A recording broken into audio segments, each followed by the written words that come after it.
So hello বন্ধুরা, back to my new blog. আর new ব্লগে জানাই তোমার আন্তরিক তৃতীয় শুভেচ্ছা। তো আজকে চললাম আমরা মেলাতে। তো ফাল্গুনি মেলা আমাদের এইদিকে জলপেশির দিকে। তো চলো জলপেশ মেলা আগে যাওয়া যাক, তারপর দেখাচ্ছি আমি।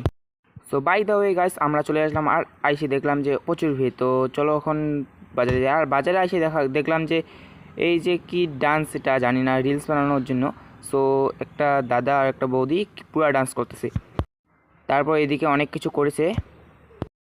সো তারপর দেখলাম একটা ছোট গাড়ি।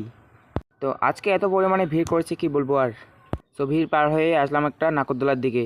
সো নাকরদোলা দেখার পর আমরা আসলাম ডিস্কোতে। তো এই যে ডিস্কো, সো ডিস্কোর পাশে আছে এই যে এটা কি, এটা নাম জানি না। তো আবারও ভিড় পেরিয়ে চলে আসলাম এদিকে। তো এদিকে দোকানের দিকে আসলাম। তো দেখলাম যে অনেক কিছুই ঝুলিয়ে রাখছে। সো এইদিকে একটুকুও ভিড় নাই। আর খিদা পাইছে, চলো একটু খাই। তো খাই নিলাম এখন। সো খাওয়ার পর আমরা মেলাটাকে টাটা বলে আমরা চললাম এখন বাড়ি। তো দেখা হচ্ছে নেক্সট।